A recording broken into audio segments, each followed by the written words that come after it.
It's in live. Just gotta wait for the eyeball to pop up, and then I'll know we're on Facebook. There it is. Welcome to Paranormal, the New Normal. I am your host, Jeremy Bryant, as always, and with me today is a guest that I have been looking forward to hearing his story since he first messaged me. And he is Dean McMurray, the military medium. And Dean, how you doing tonight? Hey, I'm doing great, Jeremy. Thanks for having me on tonight. I really do appreciate it. It is my pleasure. I believe you're only the second person I've had in this podcast that's been in the service. If I'm wrong, if I'm wrong about that, to any of my past guests, I apologize, but we must not talked about it. So, Dean, why don't you kind of tell us where your story begins, or how you got involved in the paranormal world at all to begin with? Yeah. Well, Jeremy, it really kind of takes me back to, 11 years ago, right? 11, 12 years ago. And, and at that time I was on my last deployment with the military. And prior to all this, here I had this long career in the Army.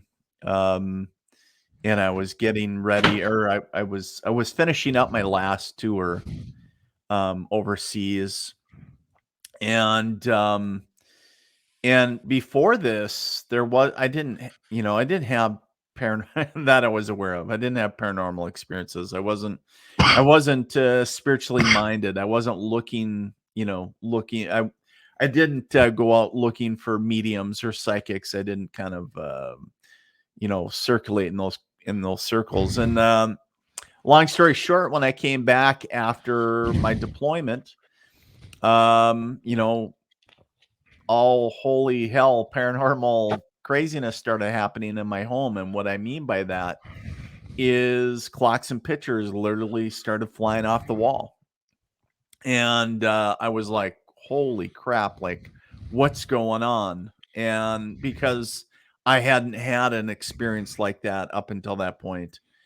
And so, I looked at my wife, who had shared with me while I was overseas that her and a bunch of girlfriends would go to a local psychic here in my area. And I was always jokingly referring to this local psychic as the voodoo lady, or the voodoo chick, as I always called her. And it was, honestly, Jeremy, I always poked fun at what I didn't understand, because I think it helped me diffuse things, or, put it in a way that, made me feel better. And so, poking fun at it, calling her the voodoo chick, would make it a little bit easier for me. But quite honestly, when all this stuff started happening in my home, and I started having the experience, I was like, call voodoo chick, the first words out of my mouth, like, call the only person that I know that, or that I've heard that does any of this. And she came over and she started connecting to my deceased grandfather, who, by the way, was a World War I veteran. And I wasn't in that time of in that mind frame. I wasn't really open to hearing from Grandpa. Nothing against him, but at that point in time, I was trying to rack my brains, like, why is Grandpa stepping forward? I just want all the craziness to go away, and that's what I was thinking at the time. And I completely missed the message from my grandfather. But quite honestly, she didn't change anything that evening. And in fact, activity only progressed. It actually got louder. Things, ramped up, as they say. And about 2 weeks after she had shown up, I was washing bottles for my then newborn son, and around midnight. And here I just knew that my grandmother was with me. Now, my grandmother um, passed, oh, I want to say like in the early 80s. I was probably 10, 11 at the time. And, I was quite honestly really taken back, because I was like, how do I just know, that clear cognizance? And I hadn't experienced it before then. And I was like, how do I just know that she's here with me? And I literally start having a conversation, Jeremy, with myself at the kitchen sink at midnight. And I'm like, I think I'm going crazy, like, well, I don't know. She's not here to hurt us. And, and just kind of trying to rationalize, like, I don't know, but grandma's here. Like, there's no doubt in my mind, body, and spirit that she's here. And I went to bed that night knowing that she was there. And I think it's normal for most people if they know a loved one, a deceased loved one is there with them in spirit.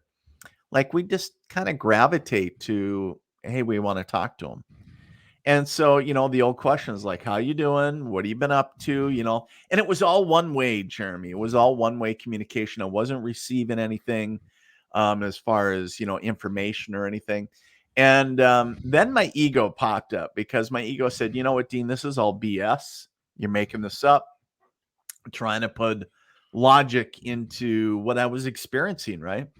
And so I quite honestly, my ego's telling my logical self, you know what? If grandma was here, she would prove it. She would absolutely prove that she's here. And, as soon as those words left my head, it was an immediate drop in temperature that changed it to absolutely frigid. And I was like, holy cow, that's, you got my attention.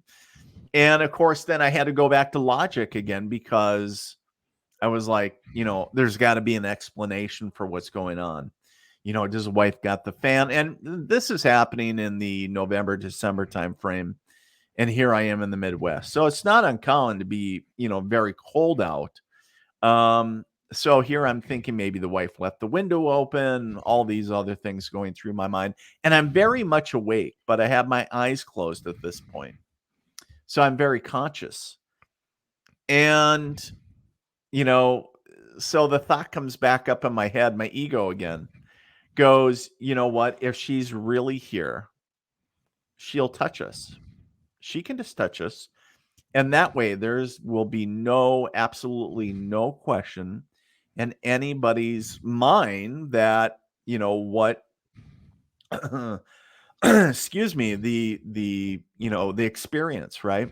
And I always kind of laugh because, I always say that in reflection that grandma was not there to disappoint that night because I still remember it like it was yesterday, Jeremy. It was, a gentle yet firm pressure that started the top of my head, went to the bottom of my feet, and quite literally pushed me into the bed. It was like if somebody was laying on top of me. And, at that point, it was like she had the attention of the 6-year-old version of me that was like, all right, oh my God, like what seal to hell did I break? Who did I piss off? I was totally freaked out at that point. And, Of you course, know, yeah. what's that? I said, of course. I mean, Yeah, well, yeah, right. I hadn't had any, physical interaction or anything to even any level of that up until this point. And so, I just basically said, I love you. See you soon, grandma. Like, I'm thinking you need to get the hell out of here. That's that's what I was thinking in my head. It was like the 6-year-old version of me, like freaked out.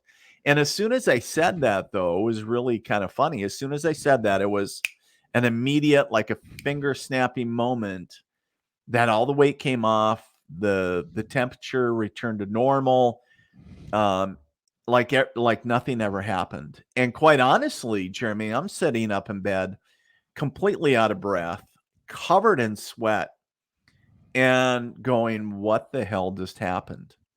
And trying to wrap my head around, like, I know what happened, but like, what happened,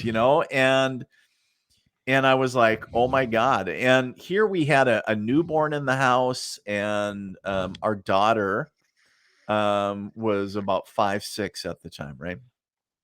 And so, here my wife, the mother of a newborn and a very young child still, and for the moms out there, maybe even the single dads, whatever, a lot of parents that, that they don't sleep deep when their kids are really young. Maybe you don't now too, but my wife at the time, I got to share, she was sleeping like she never slept in her life. Let me just tell you that.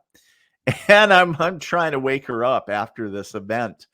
And I'm like, you need to wake up. And she's like, what's going on? And I'm like, there's somebody here. And, of course, she's thinking there's somebody breaking in. And I'm thinking, Yeah.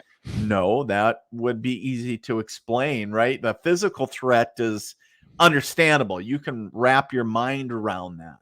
And, it's something that you can, like you can confront something physically, but how do you confront something? And of course, now I know, but at that time I was thinking, how do I confront a ghost or a spirit? And I was like, oh my God, like freaked out a little bit. Like, what do I do with this? And I was like, you need to get the voodoo chick back over here.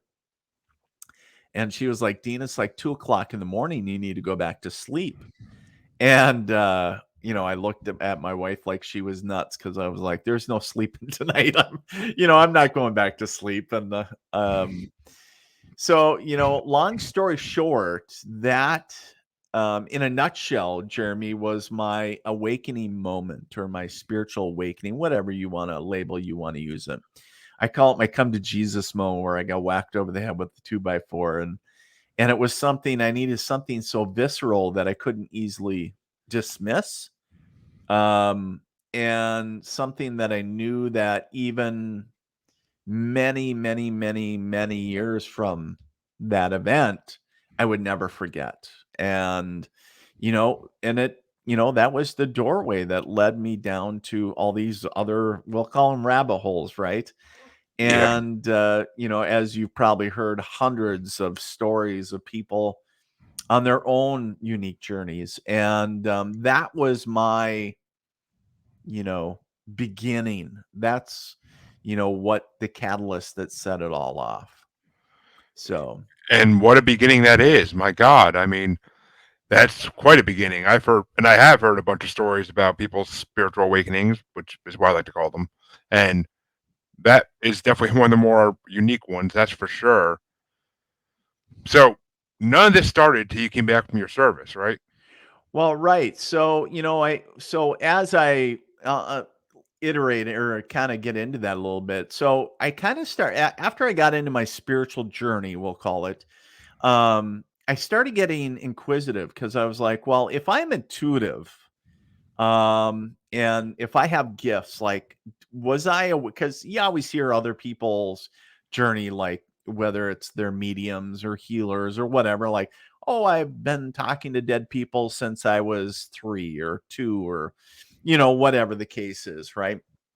And I was like, was I aware of it when I was younger? And I just, maybe there was an event that shut it down. And, so I was more inquisitive. And I do recall like very minimal like events, but they were significant, I guess, in my eyes. And I go, oh, there's something there. But I didn't remember a long string of things. And, I do remember times even with the military that I go back in my journal when I was in Afghanistan in 2003. I kept a journal. And I was looking through that and I was like, oh, that, you remember things that you've forgotten. And I was like, how could I forget this? And so, was the ability always there? Yes. But for whatever reason, it really laid for the majority of it dormant until I came back from my last overseas deployment right before I retired. I was in my last 3 years of military service, but when I came back, everything kind of exploded. It was like there were so many things ending for me, Jeremy, in my life, and so many things beginning. And what I mean by that was here I was ending 24 years of military service, which made up the majority of, uh, up until that point, my adult life, right? That's pretty much since high school. That's what I knew. And here that was ending. So that was a big part of my life, which I didn't really understand. I was like, oh, you just serve and you go on to do other things, right? And I thought, my plan was to work for the local VA, right?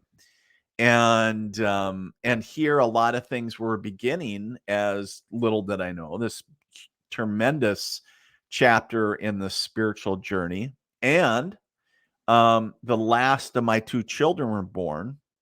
But also that was an ending and a beginning, right? So it was like, okay, even though you may not be having any more children right now, um, that's also a beginning. So, with the birth of our youngest. So there was a lot of cycles ending and starting. And I didn't really see it until many years later. And I was like, holy shit, like look at these big cycles that were ending in that 3-year span. And then I was like, look at these big cycles that were starting. It was like I could almost see these big gears. And I was like, wow.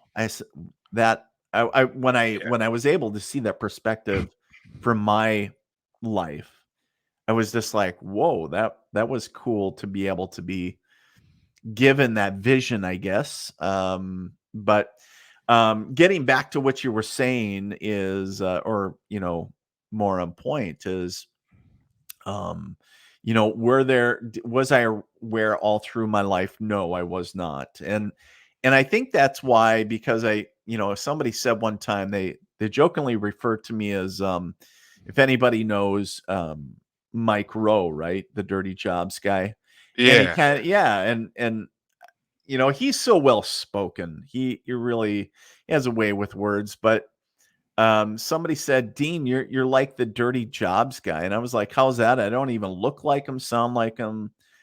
And they were like, but you give the no bullshit answer, the down and dirty, and doing what you do. And kind of like the no fluff type answer to things, and also your approach on doing. And I said, well, I appreciate that. I'm just trying to do me. I'm just trying to figure out who the hell I am.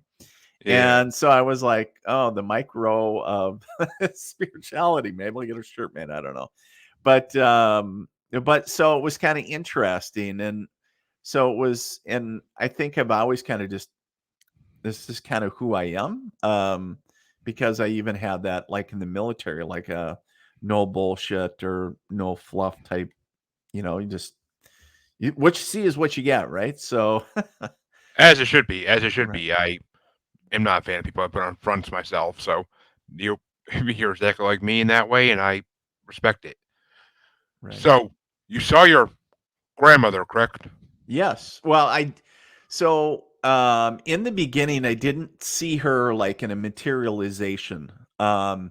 It was a knowing. So if you're familiar with the clairs, the psychic senses, the clair cognizance, so the clear knowing, is what was the ability, or the sensation that I had, was I just knew in my bones, in my body, like mind, body, and spirit. I knew that grandma was there with me.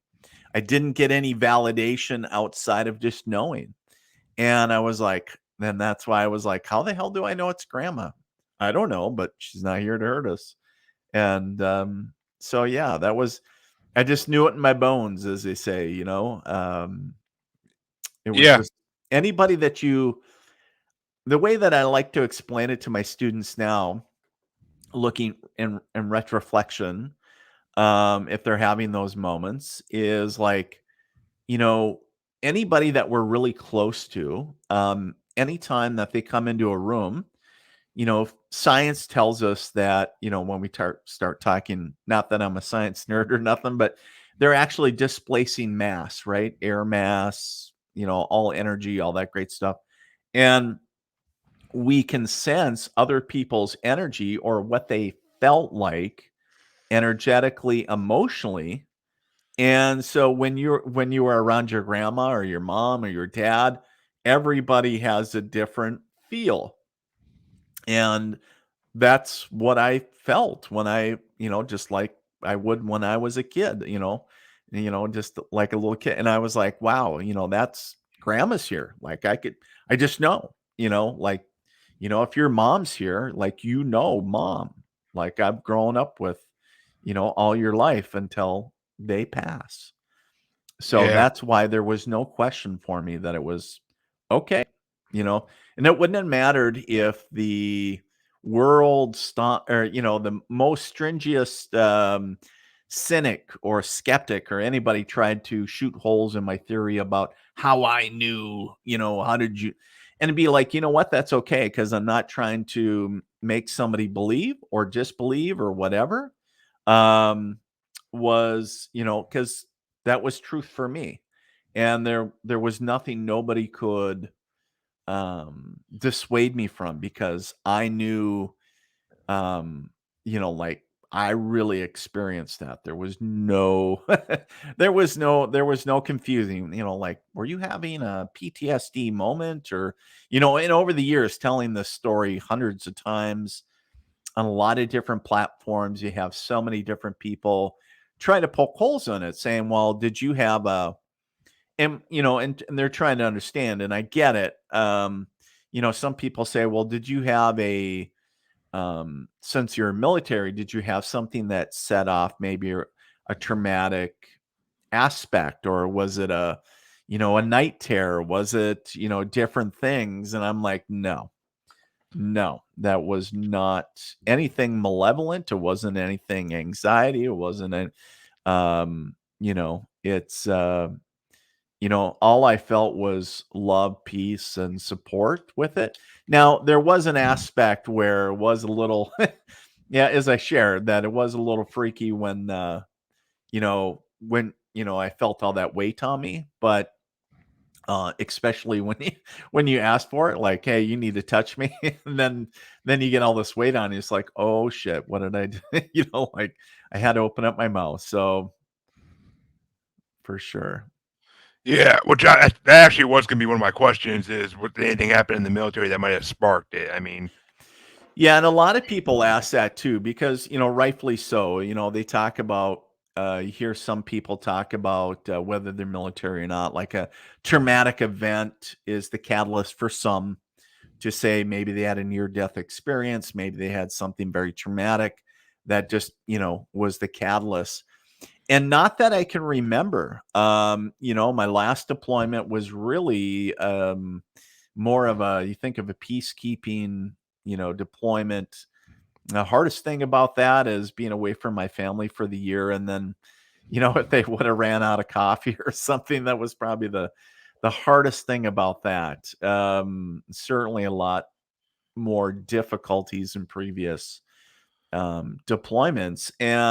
But I would share is that you know there wasn't anything that I could find or that I could remember that had anything to do with um the awakening itself, right? So it was something, and I really believe this, going back to it, Jeremy, is like, I kind of asked, like, why me, why now? Like I didn't even watch paranormal shows, I didn't watch anything metaphysical, didn't read anything, grew up in a very normal home, and nothing crazy, and or what I label as crazy at the time. And really, it was more about how I was supposed to go on to serve people at a bigger level. And really, if you think about it, and I didn't realize it till I started getting into all this, is that, and that's one of the reasons that I joined the military, was really to be part of something bigger than myself, right? Um, and to help people, right? And so I realized that going on to become the military medium, or go, to figure out what mediumship meant, or to take this on and be a service to others, was doing the same thing, but in a completely different role. It was serving something much, much bigger than me, you, anybody else, but doing it in a whole new way. And I was like, whoa, this is when you say think outside the box, this is, outside the universal box. So I was like, okay, but if Yeah, that I makes mean, sense. I understand completely because since I started doing this podcast, like I've had some. I mean, my house has two spirits living in it that built the house and were the original residents in it, so I'm used to that. But Right. I and recently, and with doing the show, when I'm doing it, I'll get like these strange feelings, like chilled back, a little weird feeling in your brain that you can't Yeah. quite like put to anything. So I understand completely because, and I've had other mediums and psychics tell me that like this show is what I'm supposed to be doing in the paranormal world. That I'm doing exactly what I'm supposed to be doing, which I don't know if they're just being nice or if they're actually sensing something that I can't sense or Well, the word that I heard was awareness. So like, bringing so whether that's through the podcast or and of course, understand this and, blind psychic could tell you this as well is that, you know, following going down the, starting with the podcast, that leads to other things obviously, right? And so, other things spin off of it, whether it's years down the road or whatever. And so understand is that bringing awareness, parent, to about the paranormal, different, and like I love the aspect of the paranormal, the new normal, right? I love that. Is kind of like your tagline, and so really talking about like it doesn't have to be weird. It's just something that's even though there's so many shows and more awareness about it out there than there used to be, yeah, um, I still think that it needs to be talked about because now more and more people are having experiences. They're turning to podcasts like yourself, like your podcast, Jeremy, and they're looking for information or looking for validation where they are in life. So whether they're just having their first experience or maybe multiple or maybe several years, we have to understand that and trust that there's something that in each episode that you produce and each guest that you have on, or even if it's even if it's just you, that there's something in the message that you put in that episode that's going to reach the right person at the right time. And whether it's a, profound impact, it might be like, oh, or like a little seed or whatever the case is, but bringing awareness to, just maybe somebody starting on their journey. Maybe they've been, maybe they've been doing the paranormal thing for 50 years, whatever the case is. There's a lot of great people out there and everybody's having um, some really interesting experiences. And so, yeah, yeah, there is a lot of interesting people. I found that out. I mean, I've done 13, 14 episodes so far, plus a few bonus episodes, and I've met so many interesting people I never would yeah. imagine talking to years ago. But and no, I don't do solo episodes just because I can't imagine just talking to myself for an hour and a half. Like I can't. I could, but I wouldn't want to listen to it myself. So I'm not gonna make I'm not gonna make other people listen to it either. I But love it. yeah, I mean, and I mean, well, when I asked about your service, what else? I mean, I know it's out there, but it is the Middle East. There is Yeah, plenty of paranormal over there as well. there Jin, is. jinns and all the other elemental spirits that Sure. they believe in and that they report having encounters with. Yeah. I mean, did you ever So, run into any of that by chance? so Or let me talk to you about a couple incidents that I remember for sure. So where I was in an area of Afghanistan, it's great because now that we're out of Afghanistan, I can talk about so much of it. I was in a little fire base. Maybe some of your listeners know where it is, but there was a little fire base called Asadabad.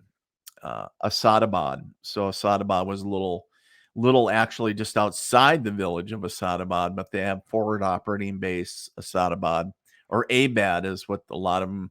And actually, a lot of these operating posts were pre-Russian, sites.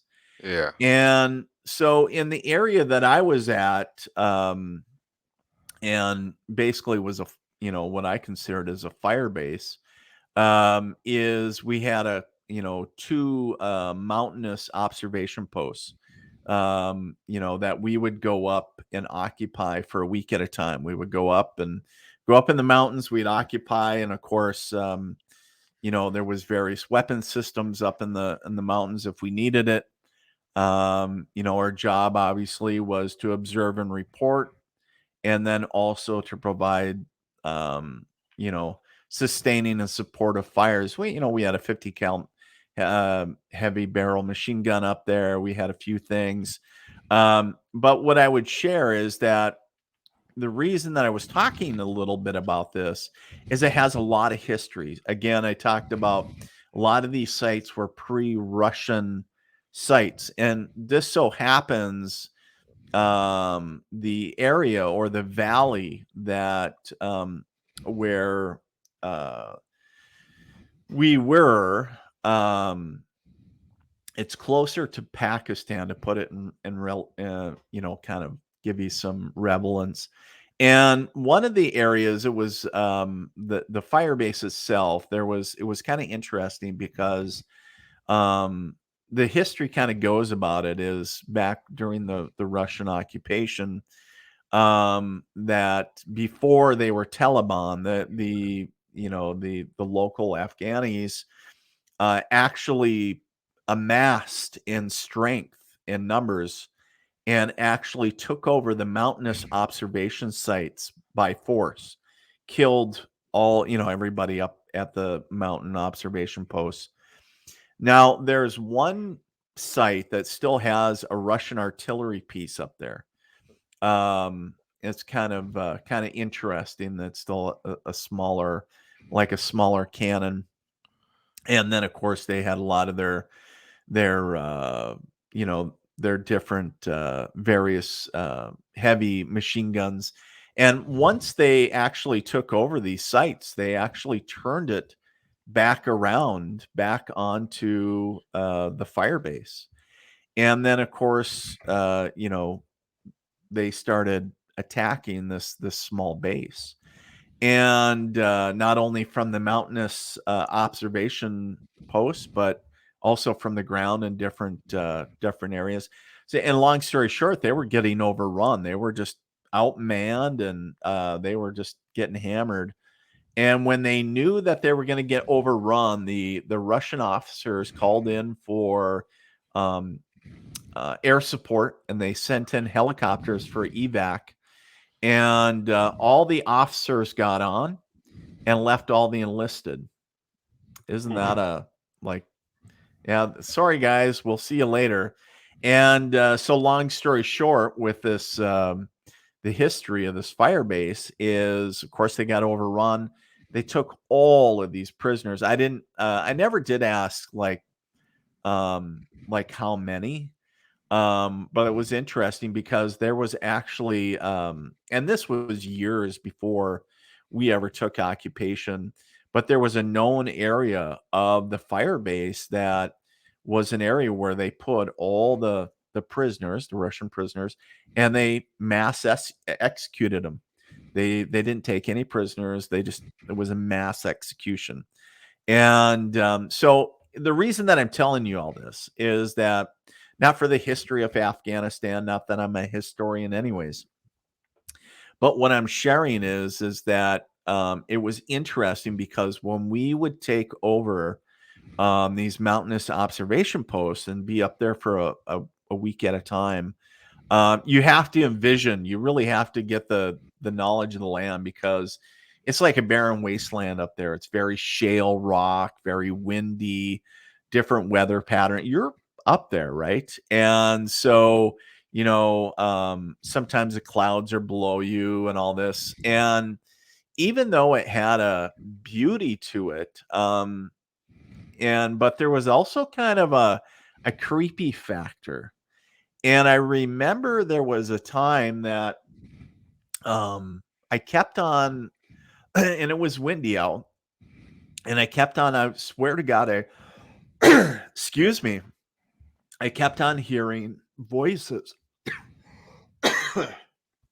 Excuse me. And I kept on, as I was sharing, I kept on hearing voices.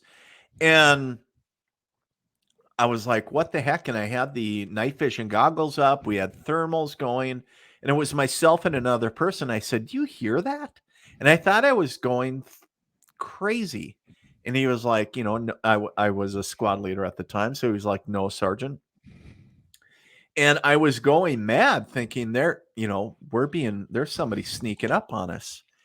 And I know that we had trip wires out, or, trip flares with trip wires. We had claymores. We were armed up to the teeth, but there was nothing that ever came back on, any signatures. I was like, yeah, I couldn't see anything. No heat signatures, nothing. And I swear to God, I could hear people like whispering. And so one of the things that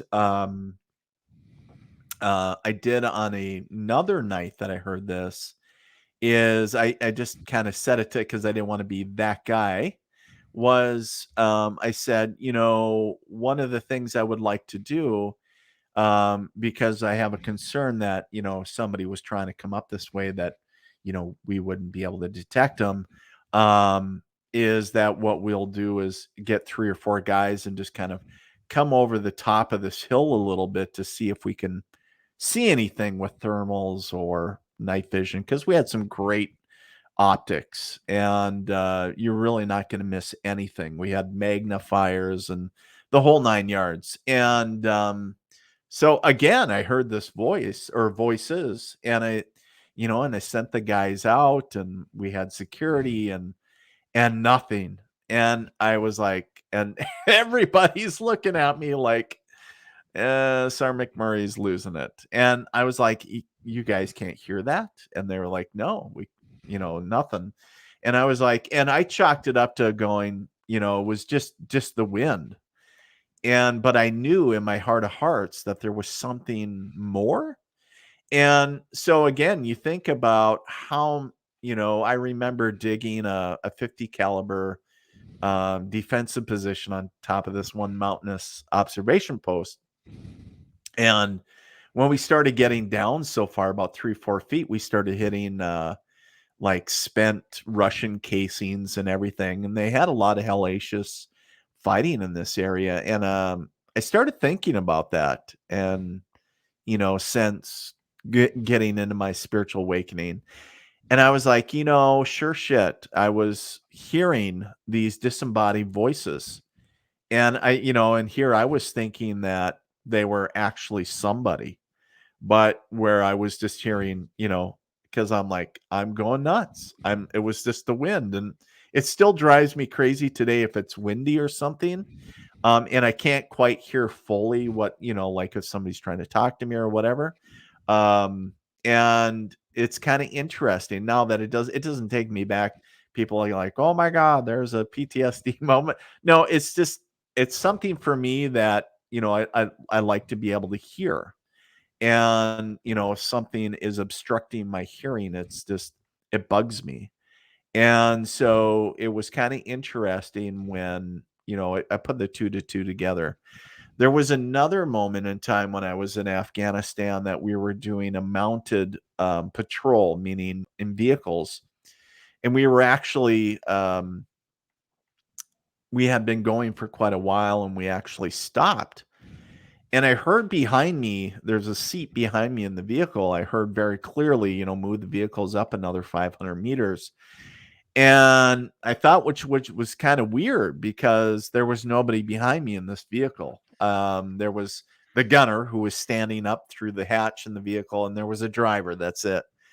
And very clearly, though, there was no mistaking this voice telling me move the vehicles up another 500 meters. And this went on several times, like getting more like, hey, you need to move the vehicles up. And each time I was on the radio trying to get the lead vehicle and nobody's answering, which I thought, that's really weird. And so here I got outside my vehicle and sprinted forward, and a lot of people don't realize, like, you got full basic load, you got body armor, you got the whole 9 yards on, and you're sprinting, forward several, number of vehicles up, going, what the hell's going on? And here it was so weird. It was like I was, the Twilight Zone, almost an old episode.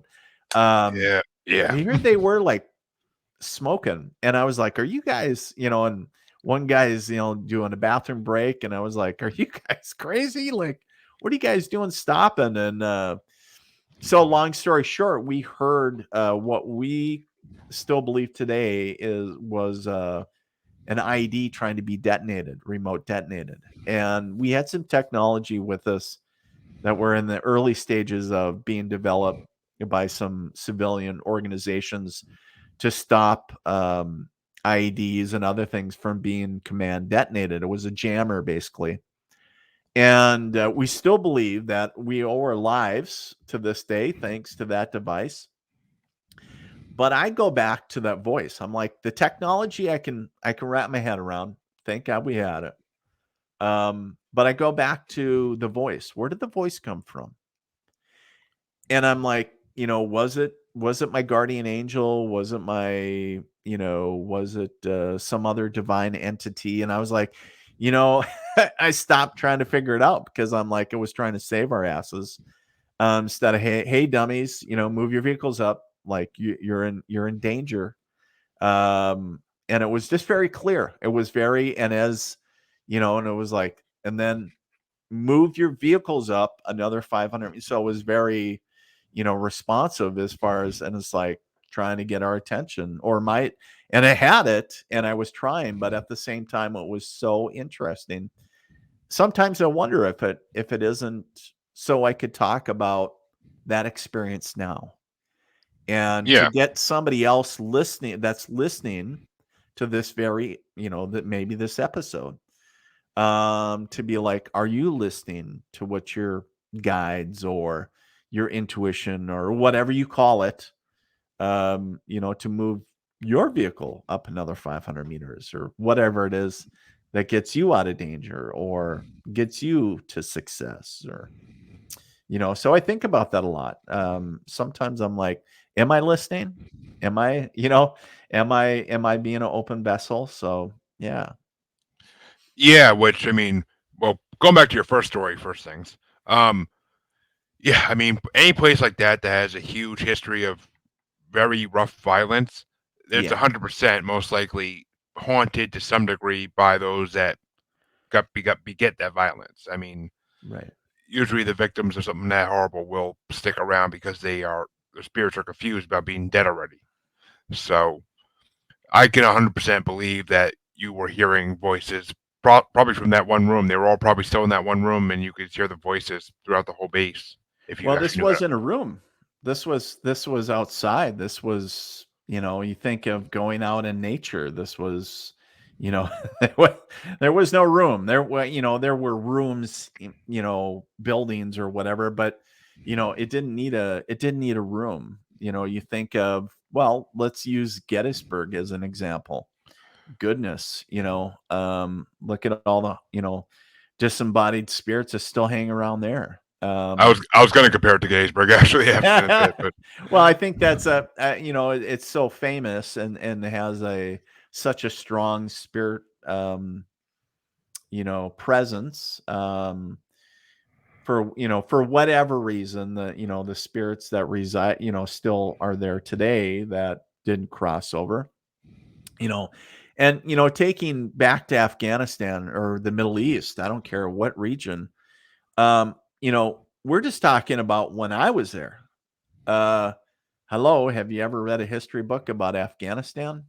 oh god, yeah. It goes back, I mean, good lord, I mean, there's always been fighting, like, and there's always somebody trying to conquer the land. And yeah, so a lot of, maybe not in that specific area, but in the same with other regions of the world, right?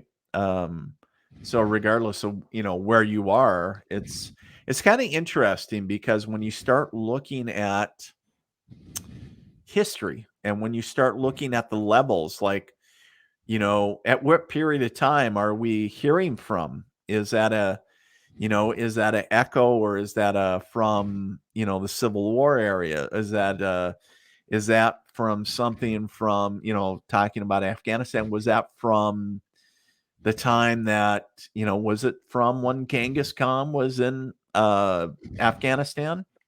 Maybe. Maybe when the British were there. How about when the Russians, take your pick. I mean, good Lord, it's been going on for a long time. So I mean, yeah, that whole part of the world has just had so many different invading forces over the years. It's ridiculous. right. Well, and and you can really put that overlay on so many areas of the world, and it just kind of makes you. True. And the more I think about it, the more sad I get a little bit, because I'm like, God, how much fighting. We just continually a warring species. And I'm like, and it is a little fascinating when you start talking about the paranormal, because we're talking about the dead, we're talking about other entities and all that great stuff. But, when we start talking about you factoring in the history of that, and, like, what still resides, what's still going on, and not only that, I didn't have any, I was on another show, and they were talking about jinns and other things, like from Afghanistan. And I didn't have any experience with any of that. I did have an experience with what I summarize as a UFO. And it was brief. It was, some lights that did not exhibit what I would call a standard aircraft. Yeah. And there was no friendlies in the area at the time. So, and it was kind of crazy because we had thermals up too, and there was nothing on thermal. So it was like, so it's like it doesn't exist. Don't radio it in. So it's like, okay. But yeah, there's some crazy stuff out there, and we're only, it's just a sliver. And I think that's what's fascinating. It's like, okay, that's a pinprick of what, so many other fascinating things that are out there. But Yeah, I mean, well, the amount of UFO sightings over in that part of the world, especially since we've been over there, has been ridiculous. I mean, it seems like every couple weeks that there's another sighting, like by a military person over there from some army. sure. Eh, Well, and I would really argue that there's probably a lot more than what um that we've been told or anybody Oh, knows about, because God, yeah. quite honestly, if if you're a career individual, or or somebody that's not, don't want to be the quote unquote that guy or that gal, you're not going to report it if it's not causing a threat to national security. Like, you know, be like, I'm not reporting that. Like, it's like, I don't know what that is. Could you um say, oh, I think it was an aircraft, or sure you could, but I think there's a lot more reports than what people let on, that or have experiences that are like, there's a lot of you know, Yeah, I mean, from our yeah, military. with anything to do with the military, there's always going to be more we don't know about than that we actually know about. Well, sure, sure. And I think that's, yeah, whether it's UFO related or whatever, and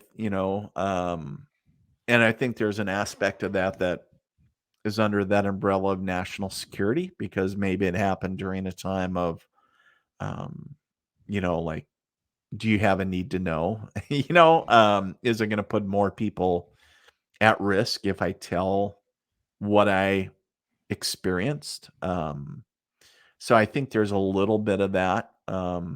But yeah, I think there's a lot of people that don't want to go down that road. And so, Yeah, which I mean, I don't blame them, and I mean the fact that you, I mean, running into a djinn over there is just it's such a rare thing these days. I mean, you don't hear stories about them as often as you would hundreds of years ago. I Right. I don't know what the cause of that is. I mean, could be a lot of different reasons, but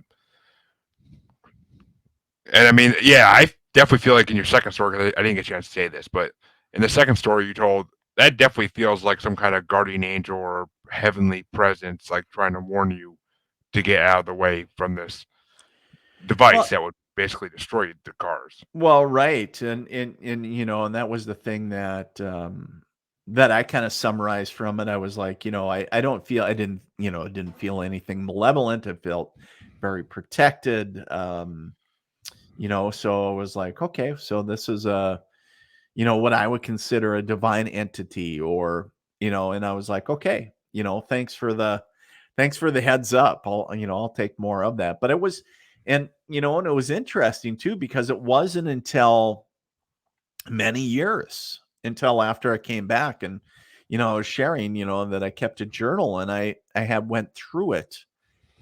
Um, when I was trying to kind of reflect back, did I have any other experiences? And I was looking at Afghanistan, and I was like, "Oh crap." Like I knew when, like I had a feeling, or, I was basically talking about my intuition um before things would happen, before a rocket attack, or, before that night or whatever. There was things that I was feeling that were, coming, that, and so it was kind of interesting when you have that perspective, and are able to look back and be like, "Huh, I was picking up on it. I didn't even know it." And you just kind of sum it up as being salty, if you will, or experienced, the experienced soldier. And so, however you summarize it, it was certainly a good thing that I was listening. So yeah. Yeah, I mean, sounds incredible. I mean, just to have those two experiences alone, plus the ones you had when you got back, it just seems like it's definitely like something's leading you down the road towards something big. Well, and it was, and that was the thing, Jeremy, is that, I had all these experiences, and then I was, quite honestly, you know, after all that, after my grandmother came to visit me and all that, I tried to ignore it all. There was a bit of time that I tried to ignore it, and my daughter, who is very gifted herself, um, when I tried to ignore it, they were coming to her.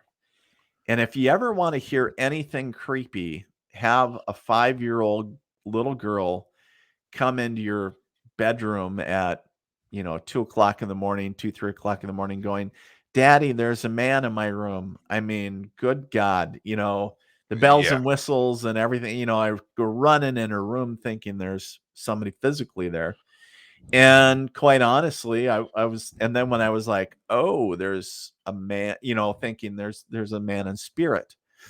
And then it's like, well, now what do I do? Now I got, it's not like you can, knock this person down. And so my wife said, "Well, you need to figure out what you're going to do with it, or, what, and so I was like, okay. So I went back to that local psychic. She was the only one I knew at the time.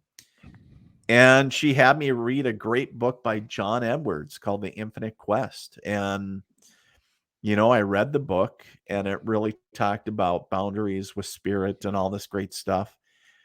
But I was more confused than anything, because in the book, it asks you why you want to be a medium. And every time I went over it, I was like, I don't want to be a medium. I'm not, I don't even want this. I wasn't looking for it. And so I was more confused, really, than anything. And so when I went back to her, I said, I hate, at first I said, I hated the book. And I said, but I'm confused. I said, it asks you why you want to be a medium. I said, I don't want to. And she said, well, I think you need to figure out, what your purpose is. And I was really frustrated. And so uh, she helped me figure out a meditation, if you will. where I could just calm my mind. And really, again, it was where I had the clarity, a moment of clarity going, it's to serve people at a bigger level without the constraints that the military does. And that's really why you served in the military was, to help people at a bigger scale. And this is completely different but, in the same aspect. And I was like, well, that really makes a lot of sense actually. And so I was like, okay, I guess if I'm a medium, now what? And so I really went on a journey of figuring out who Dean the medium was. And I was consuming all these books and watching. There wasn't I think Teresa Caputo was just coming on TV at the time. John Edwards and James Van Prague, of course, Yeah. cornerstones had been on for many years. And I'm watching all this stuff and I'm listening and and I'm like, but I came to the realization, I was like, that's fine for them. And I see what they're doing. I can read it. Yeah. And but I was like, I want to know what it means for Dean McMurray, not James Van Prague or John Edwards. That's them. And I was like, because if we truly have all our own paths, like, what does that mean for me? Does it mean that I'm just going to be giving readings on weekends or, and I kind of poked fun at it a little bit, and I jokingly said, well, am I going to be giving readings in my basement? And I was like, ooh, trying to be funny or a smart aleck. And I think there was, one of my guardian angels must have certainly been like, yeah, yeah, yeah, Dean, you will. And in tour boats and Ubers and anywhere else that you're called to give readings. And really, quite honestly, right before I finally retired, we have moved towns, and the new home that we purchased had kind of part of the office that I'm in now. And I knew one of the reasons that we purchased this home was because at the time the plan was to see clients face to face. That's how I kind of started out. And so we had the basement in my home remodeled into like an office. And and and as soon as I retired, that's what I was doing, and of course I had taken a course in mediumship. I did other classes and different things. And but long story short, was just I started kind of one foot in front of the other. And when I finally pulled the pin from the military, I started doing this full time. And quite honestly, I thought, oh my God, I'm nuts to be doing this. And it was crazy because if you go back about 10, 11 years ago, here we had the military had shut down. The military pay was all wonky. There was, it was all this craziness. And I'm like, really? I'm retiring now? Like, there's all Of this course. uncertainty. And so, yeah. Hello, Nicola. Nicola. And So Irene are on.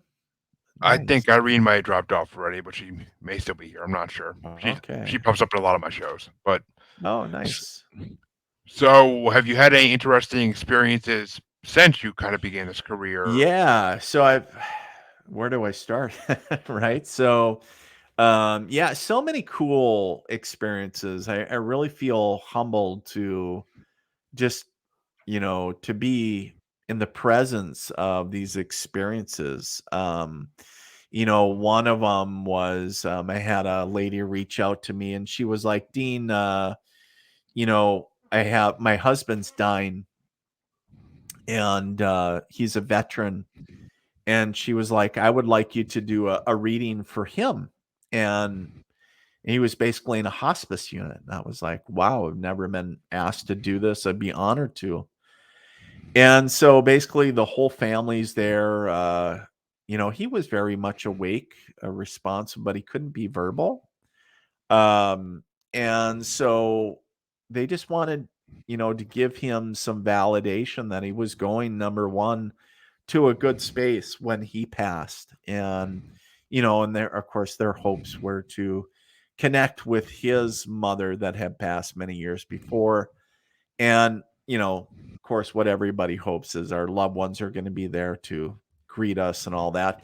And long story short, it was, it went well, gave him validation and peace.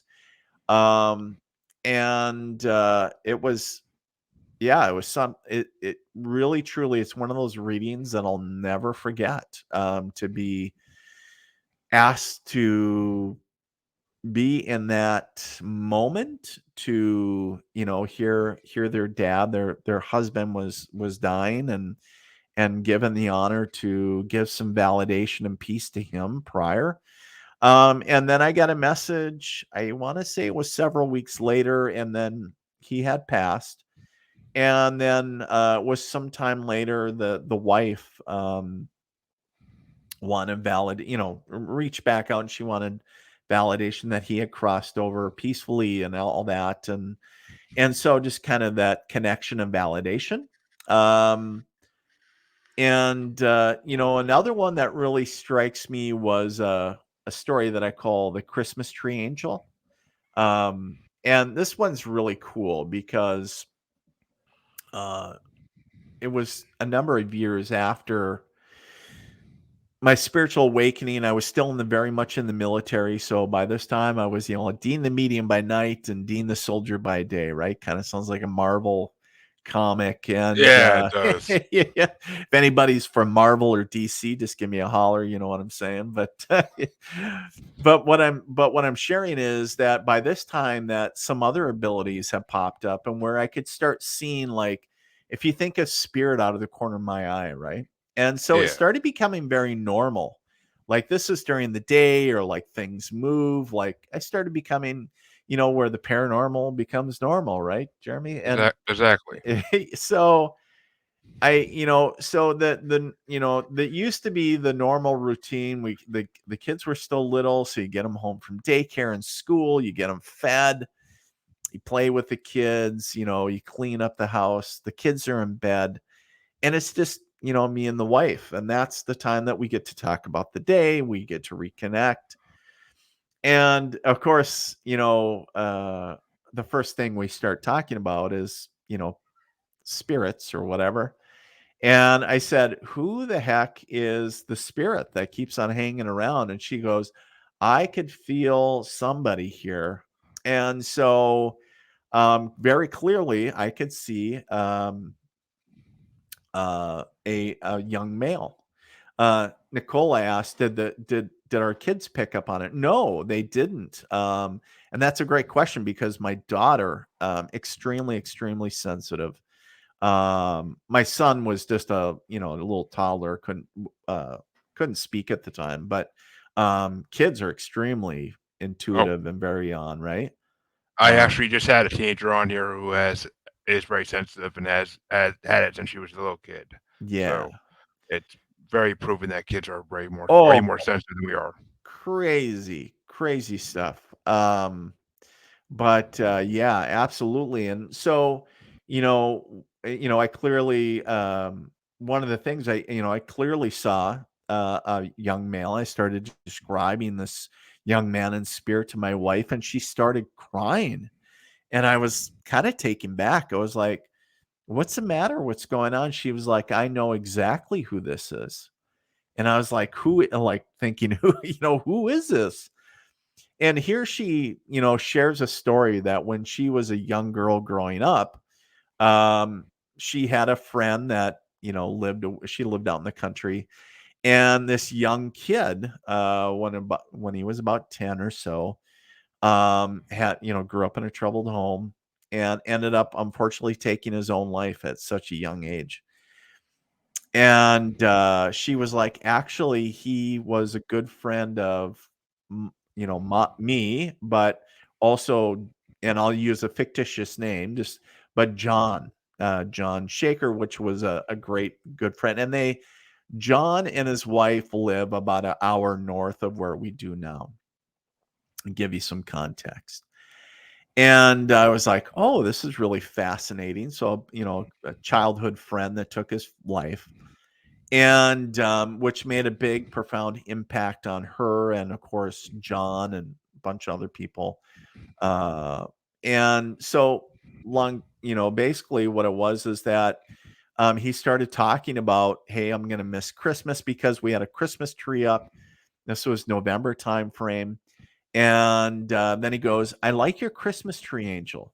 And he was behind the Christmas tree, kind of in the corner between, kind of like a banister going upstairs and the wall. And I was like, what are you talking? And I actually physically got up and I'm talking out loud now. And, my wife's looking at me like, what the heck? And so I'm like, well, let me see what you're pointing to. And I wedged myself behind the tree. And here on the tree was about a 6-inch figurine of a crystal clear angel playing a harp, and very basic. And actually on the bottom it said made in China. So I thought it was a little funny. And I actually gave this young man in spirit a little shit because I was like, really? You couldn't do better than.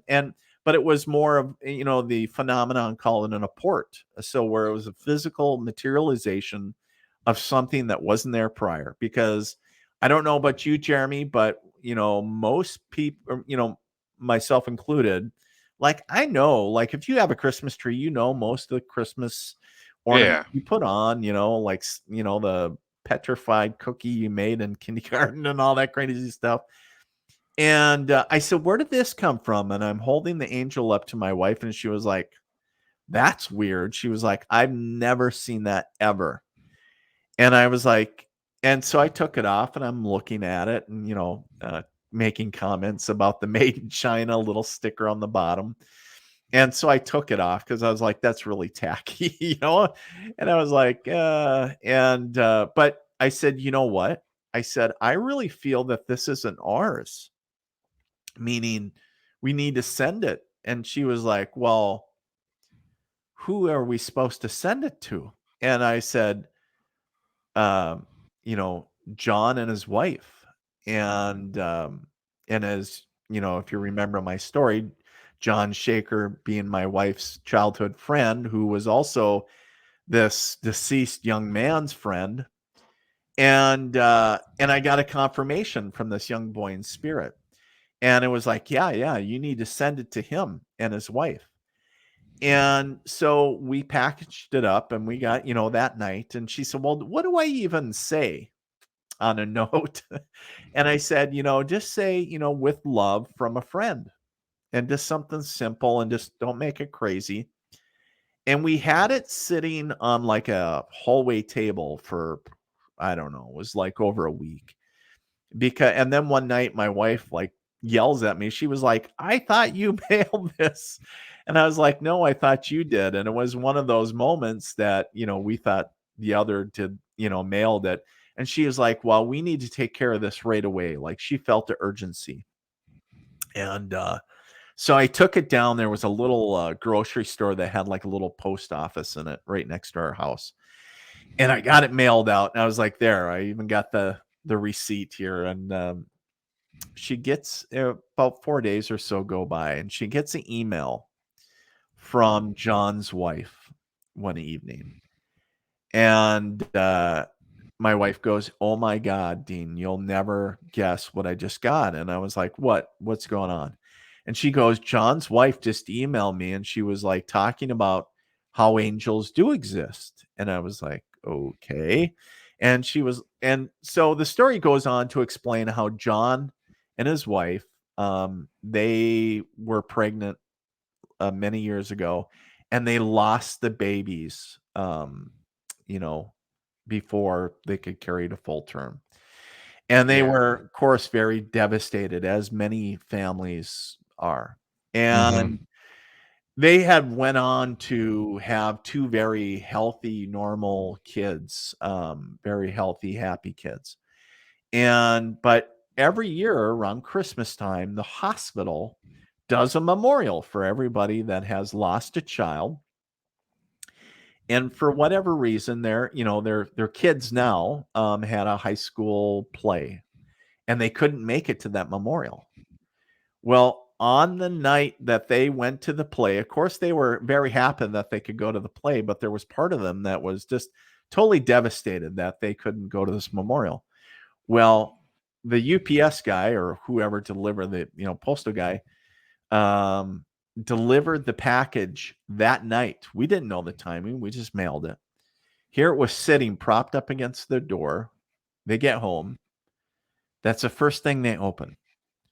And here, as they were, devastated in this remembrance, that here was an angel and, saying with love from a friend. And, they just went on to say just how much that really meant to them.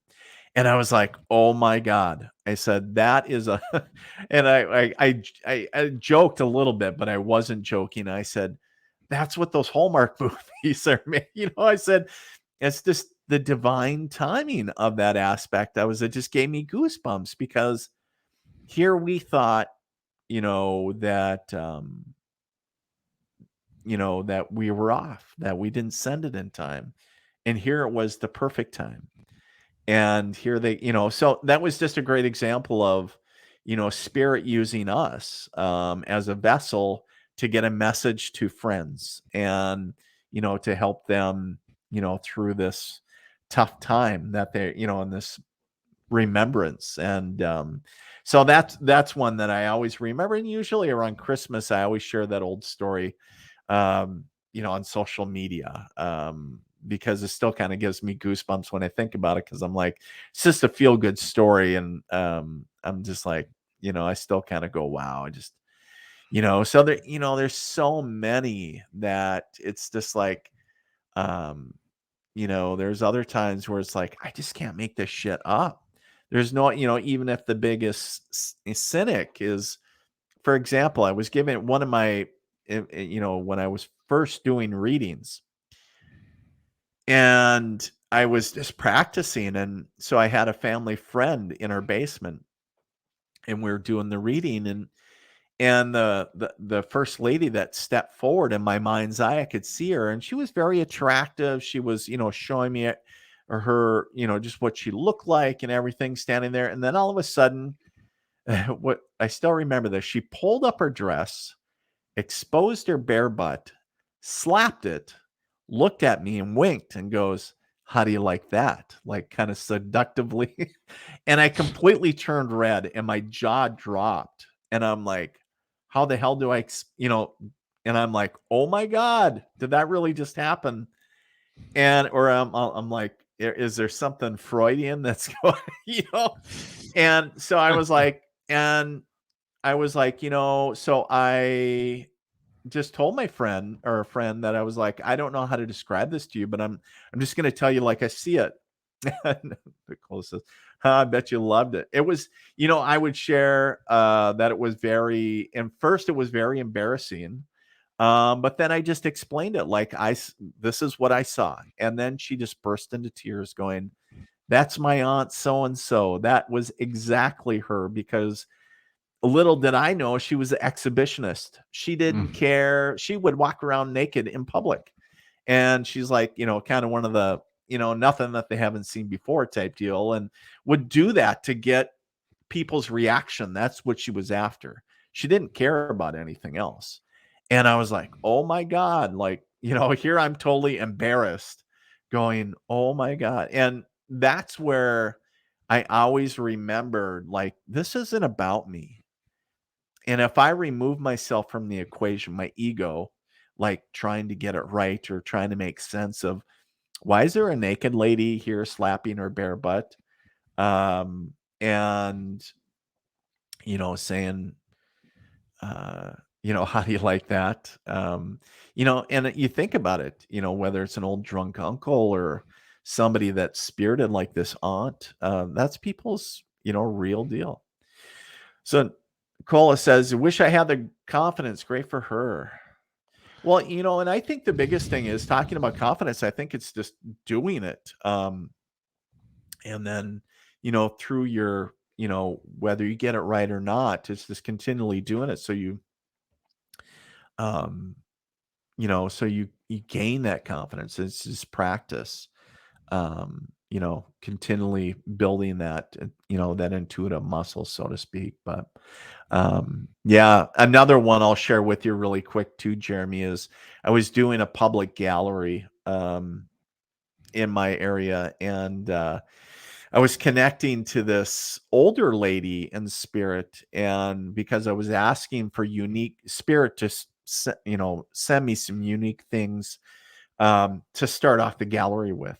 And this older sweet lady came forward and she grabbed my hand. She was like, "Oh, Dean," she was like, "just bring up the family joke about baked beans and fruit salad."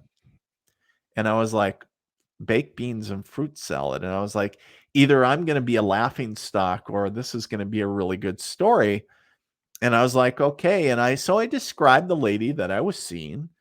And I said, can anybody here recognize and or validate this lady? And there's always the one, right? That you don't want to be the first one called, or that can validate.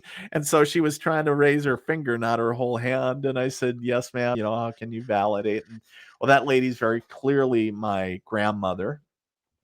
And I said, "Well, how can you validate? Or what? What is she talking about when she mentions baked beans and fruit salad?" And she said, "Well, she's talking about my aunt, who's still very much alive." And she said, "But it's a big joke." She said, "I'm not too sure about the baked beans, but the fruit salad is a big joke around our family." And I said, "Okay, so what's the joke?" And she goes, "Well, every family function, my aunt makes fruit salad." I'm thinking, okay, pretty normal, right? And I was like, "Okay, so what's the funny aspect with it?" And she was like, "Well, when she makes it, she waters it all down. She adds water to it." And everybody's kind of like, "Ooh, like, why are you doing that? Or why does she do that?" And she goes, "Because she believes that it makes it diet when she waters it down." And it was about that time that everybody was just laughing like, "Oh my God." And no one likes it. So, but it was kind of just that kind of uniqueness of just, hey, it's not about me when I give readings, and one of those things. And so it's always kind of interesting. There was another one I remember, where I was connecting to another grandmother, and she was so sweet, just a really tiny little lady in spirit. And the lady that I was reading was she was pretty built. She was, stock your frame and everything. And I said, "Oh, grandma's talking about jail."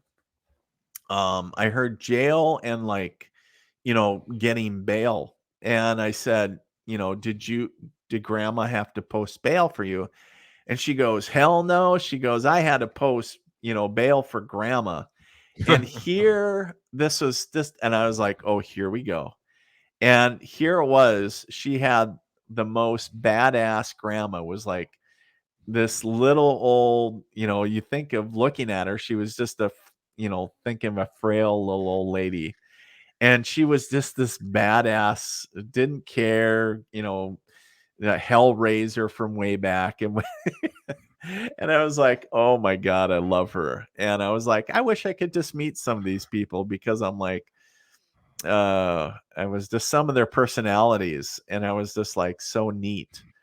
Um, so I think that's the huge piece that I just, I still can't get over. Like, however long I'm with a person and doing a reading for them, I get that opportunity. That's the honor that I get to meet their Yep. mom or their dad, or these iconic people that are just, some of them have really interesting. I've talked to some people like that have really have changed the landscape of our nation, of our history. I gave a reading to a lady at a large gallery one time, and there was a gentleman, and I was like, he's saying that he had connection to the Enola Gray. So if you understand like World War II history, the Enola is Enola Gay or Gray? I can't remember, but basically I think it's gay, but Gay. Yeah, I think so. Enola Gay. Basically, it was one of the aircraft, right, that dropped one of the yeah. atomic bombs. And basically, I was like, there's a connection, there. And basically, this gentleman selected the air crew for both aircraft for the mission. And I was like, holy crap, like that's huge. And so other things like that, World War II stuff, like there was a gentleman I was in Canada. There was a gentleman wanting to know something about, there's nobody left. He was saying that in his family, but he was trying to get genealogy done. And it was almost like the family lineage was almost like purposely erased, which made no Huh. sense to him. And so we started connecting. And here we found out, because of the persecution, that they purposely tried their damnedest to erase their lineage, because they didn't want their other people in their lineage to be persecuted on, with the Nazis and everything else. So it was really kind of interesting. It was really fat. I was like, wow, now we're getting into history, so really, so Yeah, Nicola had a comment. I don't know how you want to answer it, but sure. Um, I don't know, like, I was gonna say, Jeremy, for your show tonight, I didn't know your time frame, so I didn't know if we were gonna be doing readings tonight or I how mean, you. I got a little more time, so I'm completely okay. If it's up to you. Sure, absolutely. All right. So, yeah, we can do It's your that. ability. It's not mine. Oh, So yeah. So, maybe soon, but we'll see. all right. Are you working on it? After talking to a medium last week, I kind of want to start because things got a little weird after the camera went off. So Okay. Okay. it's interesting. Yeah. Okay. Okay. So if you're wondering what I'm doing, is sitting over here doing little, whoops, can't see it, little shorthand over here, just connecting to some spirit information. So Nicole, so a couple things. One of the things when I do readings, a lot of people don't realize I also do connect to archangels as well. So you might hear me refer to a little bit of archangels and other things, but we'll talk about some spirits that are stepping forward as well for you. So first and foremost, we have Archangel Michael, very much the protector, steps in, right? Michael really gives a nice bubble of protection around you, but one of the things is saying that very important to make sure that you're not letting others like influence your energy. So very, very much the empath aspect, right? Also, the other two angels that are stepping forward to you is Archangel Gabriel, who is the messenger, works a lot with the intuitive ability, psychic ability, all that. But also, if you work, we'll say in the logical world or in the 3D world of, if you need to really communicate on a bigger way, also Gabriel works on that aspect, and also on Archangel Raphael. Raphael works with healers of all modalities in the Western medicine and non-Western.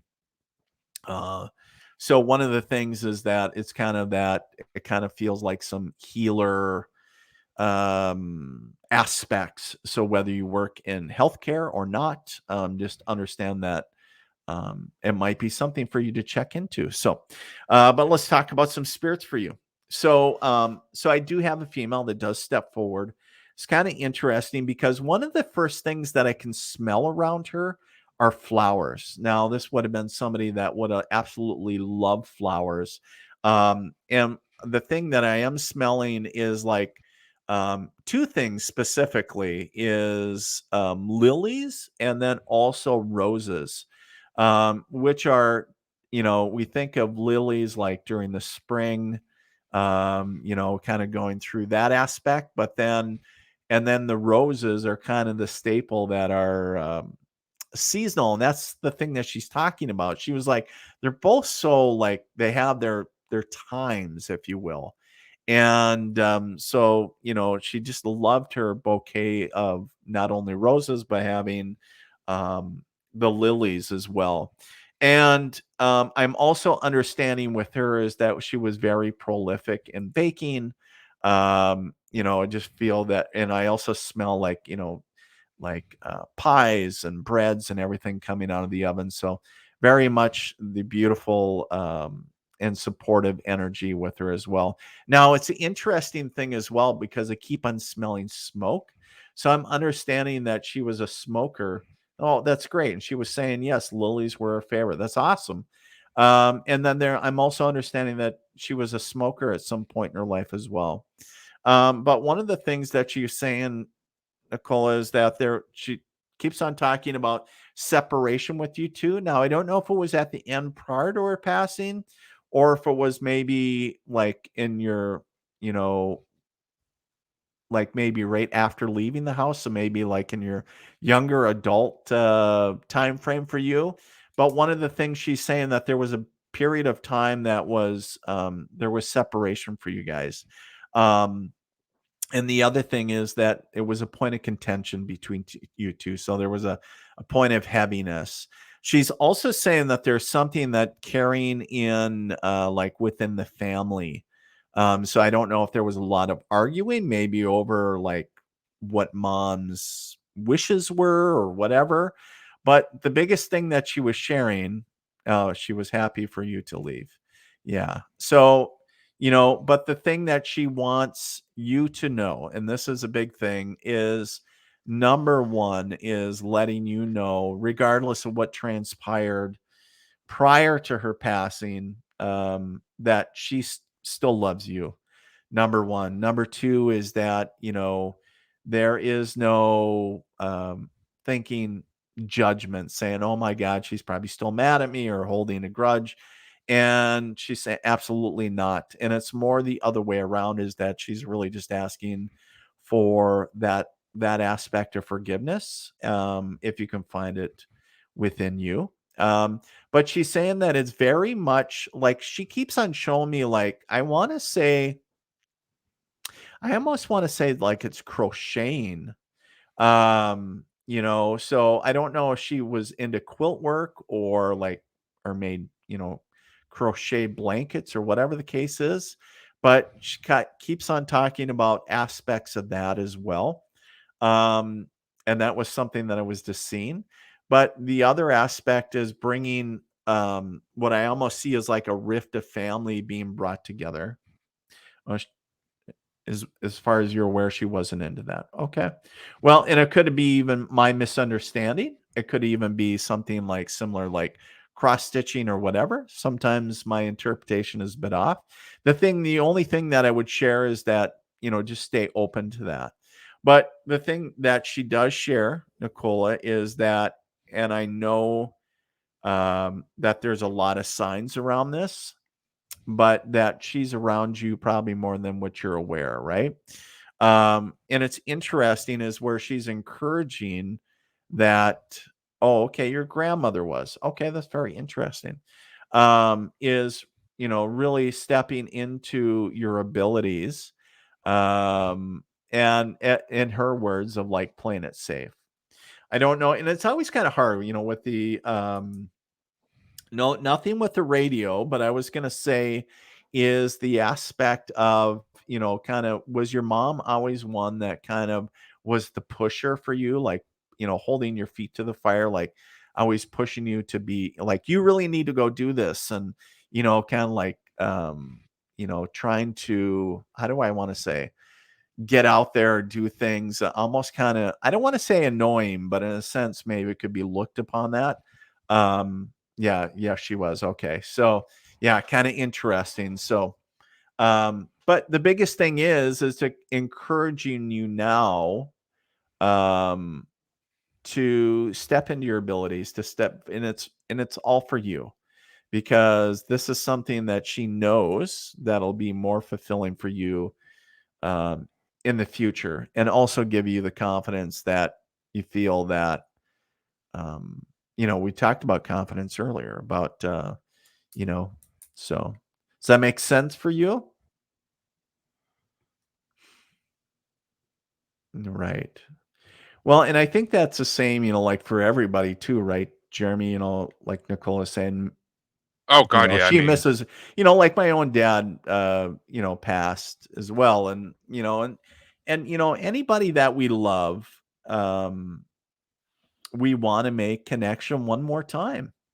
You're more than welcome, Nicola. Thank you. We want to make connection one more time. We love these people.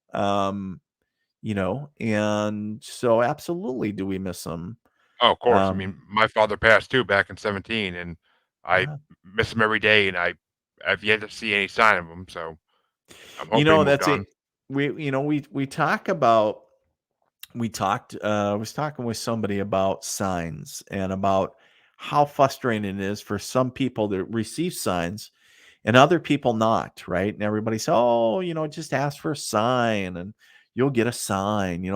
Ask for a two-headed monkey, and it's like Nicole is saying she was my best friend. That's so sweet, beautiful. Um, and I would share is that, have I found the magic elixir, so to speak, why one person will get so many signs and somebody else won't? I haven't, because the person that is not getting any signs in their conscious mind, they're very much like you said, Jeremy, like I want to um get signs, exactly like Cole is saying that she played music for me days after she passed. Oh, on your Alexa, that's so awesome. That's beautiful. So whether it's, music, whether it's, giving, sending, like I got, dragonflies after my father's passing, whether it's, you might see, all kinds of crazy stuff. So, staying open to that. But have I found the one, trying to tell one person saying, well, it's something in your subconscious that you're not, I don't know that. Is it because spirit hasn't moved on? I don't think that's, I think that makes such a low percentage um, for spirit that hasn't moved on in most cases. So it's kind of interesting because a lot of people will say a lot of different things, and all I can do is speak from personal experience, saying you can try this. Can you write your loved one a letter? I've heard that. Ask for a sign that you typically never see. Uh, I've asked for, oh, good Lord, a pink unicorn one time. I was trying to be a smart aleck. And sure enough, in our neighborhood, I was dry. It was summertime. And, here on a rummage sale front lawn was this 3 foot, I swear to God, it was about 3 foot tall pink unicorn. And I was like, I said out loud, you gotta be, kidding me. And yeah, it was so, asking for signs does work, but why, have I answered the question, why does somebody receive signs? One person receives signs and the other person doesn't. I haven't figured out that secret sauce yet. And so that's one of the quests that I keep on going on, trying to understand myself. Like, are the people different? Are they having different experiences in their life? Is there something in the subconscious? Is there, what factors are? Oh, Yeah, okay, that's really so. Yeah, Nicole is saying I've had lots of experiences, but only before the funeral of those people. After it goes away, almost kind of like they're at rest. So yeah, that could be, so yeah, kind of like the spirit kind of saying final goodbyes, or for a lot of different experiences. So yeah. I mean, it's mind blowing when something does happen. I mean, what happened to me last week freaking blew my mind. It was the first kind of sensitivity experience I ever really had. And Okay. I've been around spirits for the last 4 or 5 years between my wife's old house she lived in and the house we live in now. I've been around spirits, just they never interact with me. So I mean, but Sure. like you said earlier, those who want to know don't know, and those who want to feel don't feel. Like that's just the way it goes. Right. Right. Right. Right. But yeah, well, it's been a pleasure having you on, Dean. It was an amazing time conversation. Your stories are truly mind blowing, and I love hearing them. So, thank you for Well, coming on. well, thank you so much, Jeremy. It was really fun connecting and chatting with you and your listeners tonight, and I hope that somebody that listens to the recording this gets something out of it. And but I really do appreciate you taking the time. Yeah, it was my pleasure, and why don't you let the people know where they can find you if they want to find out more about you? Yeah, if you want to head over to my website, you can at themilitarymedium.com or deanmcmurray.com, same website. You can just check me out. And then I'm on pretty much every social media platform. You just look up the military medium and you'll find me. Nice and easy, and I'll definitely put some links into the show description as well, of course. Absolutely. Thank you so much. And as all my listeners and watchers know, you can find me and everything I do on the Paranormal, the New Normal Facebook page, not website, working on that, but Facebook page. That group has all 5 podcasts I'm on posted to it, plus any other guest appearances I do, which are very often. So go to that group and you'll see everything I do, everything. And you can also find me on Twitter and the Instagram as at Juggalo Bastard. So as all my listeners should know this already, but in case we got some new ones for this episode, and we will see you in half a week when my next episode comes out. Thank you, and thank you again, Dean, for coming on. It's been a fun night. Thank you to all the people who watched this tonight and commented. Hopefully, we'll see you. I should be live again on Wednesday, I believe. So feel free to check it out then. Thank you. Thanks, guys.